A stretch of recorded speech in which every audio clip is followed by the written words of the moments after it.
मुळात काय आहे, जे दादा आणि बाप्पू जे बॉडी निवडणार आहेत ती चांगली पाहिजे. ती मागच्या बॉडीसारखी डायरेक्टर सगळी खराब लागली तर कारखाना बाहेर निघायला अडचण येणार आहे. त्यामुळे दादांनी आणि बाप्पूंनी जे डायरेक्टर घेणार आहेत ते व्यवस्थित घ्यावं. होती व्यवस्थित म्हणजे कसं? व्यवस्थित म्हणजे परपंच असावी ती. उपद्रव मुली नसं. कारण असे डायरेक्टर आहेत की ते त्यांना काही धंद्याचे ऊस जात नाही, काय लय जात नाही. आता त्यांनी येऊन कारखान्यावर बोलायचं किंवा तिथं बसून जे निर्णय घेतात किंवा जे बाप्पू चेअरमन होणार आहेत त्यांना त्यांनी सगळ्यांनी साथ द्यावं. नाहीतर बाप्पू चेअरमन होऊन उपयोग काही होणार नाही. जर बॉडी खराब असेल डायरेक्टरची तर बाप्पू चेअरमन होऊन काही उपयोग होणार नाही. छत्रपती कारखान्याच्या निवडणुकीची प्रक्रिया सुरू आहे आणि आत्ता मी आहे बारामती तालुक्यातल्या काटेवाडीत. या काटेवाडीनं राज्याच्या आणि देशाच्या राजकारणाला दिशा दिली. ते काटेवाडी छत्रपती सहकारी साखर कारखान्याच्या कार्यक्षेत्रातलं महत्त्वाचं गाव आहे. या गावातल्या पदाधिकाऱ्यांना जे सभासद आहेत कारखान्याचे आणि राजकीय क्षेत्रातही आहेत, सामाजिक क्षेत्रात आहेत, त्यांना काय वाटतं हे आपण जाणून घेणार आहोत. किती वर्ष झालं तुम्ही स्वतः पण शेती करताय? जवळजवळ तिसरी पिढी तुमची? हां, तिसरी पिढी झालीच. आणि मी शेतीत सुरुवात केली जवळजवळ 30 वर्ष झाली. आणि मागच्या 10 वर्षापासून थोडंसं कारखान्याची परिस्थिती थोडीशी बिकट झाली.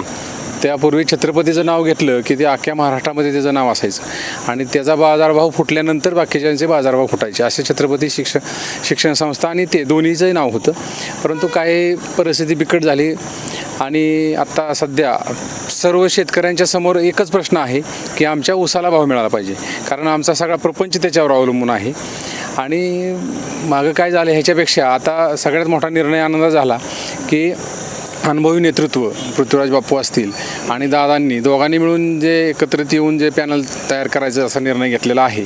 आणि 100% आमची खात्री आहे की छत्रपतीला पूर्वीचे दिवस, सुगीचे दिवस म्हणले चालेल किंवा सोन्याचा दोर निघत होता तसे दिवस आल्याशिवाय राहणार नाही. आणि ह्या गोष्टीला आमचा पूर्णपणे त्यांना पाठिंबा असेल. खरं तर हा राजकीयदृष्ट्या एक थोडासा वेगळा विषय होता की दोन्ही काटवाडीचे माझे सरपंच आहेत विजयधर काटे.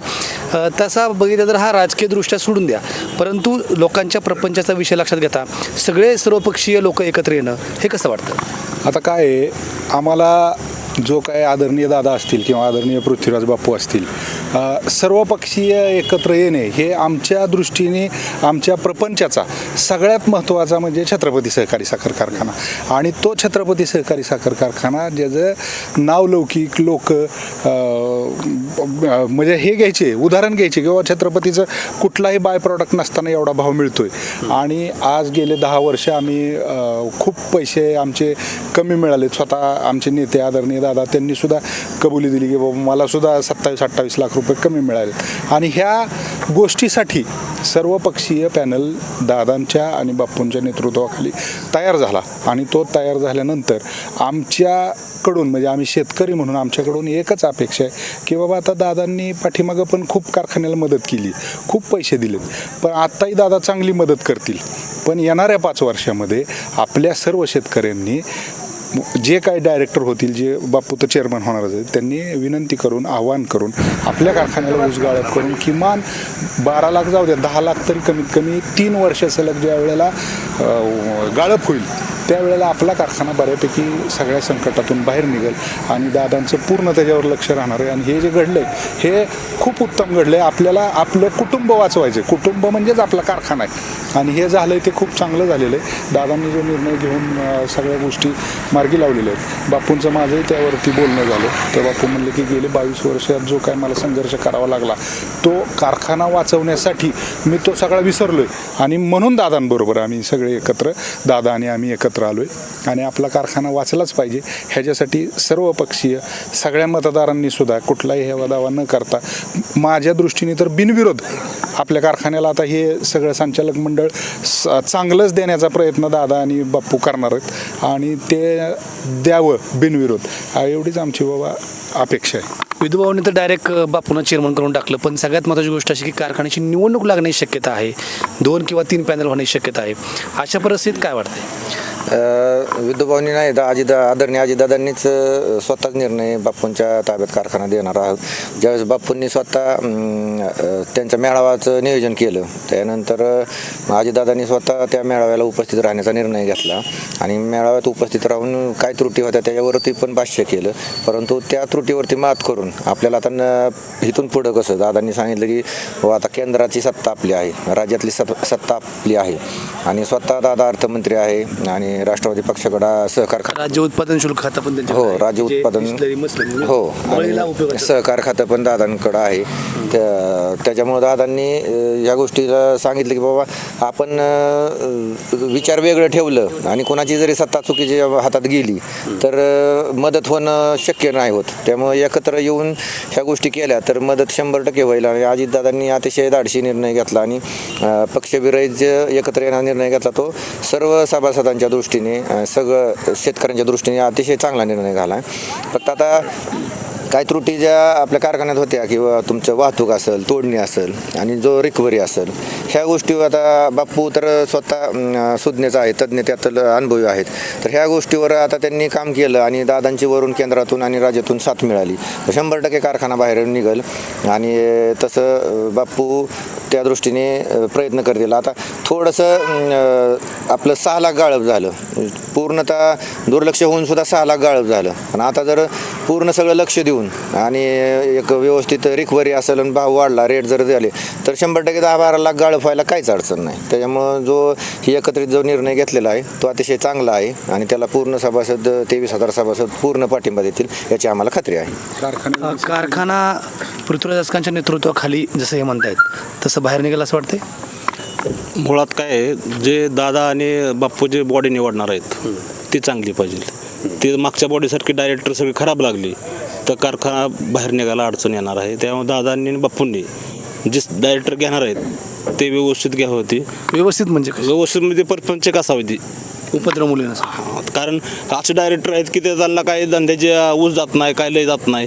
आता त्यांनी येऊन कारखान्यावर बोलायचं किंवा तिथं बसून जे निर्णय घेतात किंवा जे बाप्पू चेअरमन होणार आहेत त्यांना त्यांनी सगळ्यांनी साथ द्यावी. नाहीतर बाप्पू चेअरमन होऊन उपयोग काही होणार नाही. जर बॉडी खराब असेल डायरेक्टरची तर बाप्पू चेअरमन होऊन काही उपयोग होणार नाही.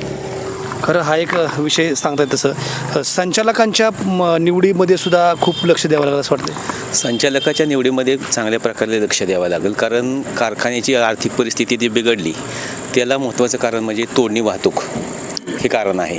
कुणाचाही ऊस अगदी पहिल्या सुरुवातीला खोडव्यापासून चालू होतो आणि जो 1/8चा ऊसही आहेत त्याला खूप उशीर होतो आणि चांगल्या प्रकारचा ऊस काटेवाडी संसर ह्या भागातला ऊस जो आहे तो लवकर न तुटल्यामुळे आम्हाला बाहेर घालावा लागतो ऊस तो. त्याच्यामुळे आमचं प्रचंड आर्थिक नुकसान होतं.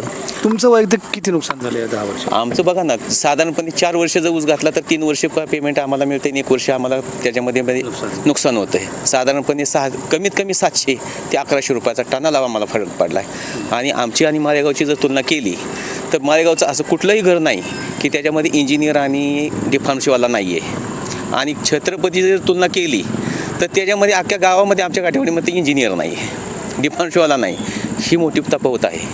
त्याच्यामुळं आमचा जो प्रपंच पार्श्वभूमीवर तुमच्या अपेक्षा आहे. त्यामुळं बापू चेअरमन होणं ही काळाची गरज आहे आणि ते दादांनी जे आता तो धाडसी निर्णय घेतला त्याचा आमच्या काटेवाडी गावाच्या वतीने म्हणजे गावाच्या वतीनेच नाही कारखान्याच्या कार्यक्षेत्रातून अत्यंत चांगल्या प्रकारे स्वागत झालेलं आहे. खरं हा एक मुद्दा महत्त्वाचा आहे की जेवढं आता कारखाना अडचणी ते म्हटल्यानंतर अर्ज कमी यायला पाहिजे होते. अर्ज इतक्या मोठ्या संख्येने आलेत, नाराजी वाढणार नाही का? नाही, नाराजी जरी वाढली तरी दादा आणि बाप्पू हे आणि बर्णे मामा असे तिघं जे दिग्गज आहेत ते एकत्र आल्यामुळं तसं फारसं विरोधकांना फार महत्त्व राहिलेलं नाही. जर समोर लढत असती तर त्या गोष्टीला प्राधान्य 100% द्यावं लागलं असतं किंवा नाराजीचा विचार करावा लागला असता. आणि आता नाराजी कारखान्या दृष्टीने न विचार केलेलाच चांगला. शेवटी चांगल्या ह्याने जायचं आहे. त्याच्यामुळं नाराजीचा ह्याचा फारसा परिणाम होणार नाही. तर एकतर्फी निवडणूक 100% होईल. तर आपण काठवडीत होतो. हां, पुन्हा काय सांगायचं? नाही आता तुम्ही सर्वपक्षीय वगैरे म्हणला तर खरं तर माझं म्हणणं की हा प्रपंच आहे. ह्यात पक्षीय हा विचारच नाही पाहिजे, फक्त विचार पाहिजे आणि काय विजन आहे हे महत्त्वाचा मुद्दा आहे. दुसरी गोष्ट लहान तोंडी मोठा कास होईल. मी सुद्धा फॉर्म भरला आहे, नाराजीचा काही विषय नाही. दादांनी आदेश करायचा त्याप्रमाणे सगळं होईल. आणि दुसरी गोष्ट की कारखान्यामध्ये डिसिप्लिन कशी असावी. शेतकी खातं प्रत्येक विभाग आहे ना त्या विभागाच्या प्रमुखाला त्याला पूर्ण अथॉरिटी दिली पाहिजे आणि रिझल्ट पाहिजे मला बाकी काय नाही पाहिजे. शेतकी खातं असेल, इंजिनिअरिंग असेल, शुगर काय जे असेल परचेस खातं प्रत्येकाला त्या मेन माणसालाच विचारायचं. डायरेक्ट खाली जाऊन विचारायची काही गरज नाही चेअरमननी. असं एक दिलं पाहिजे असं माझं मत. खरं तर हे सगळे काटेवाडीतले ग्रामस्थ होते की आणि छत्रपती कारखान्याचे सभासद की ज्यांना या कारखान्याविषयी काय वाटतं ते आपण ऐकलेलं आहे.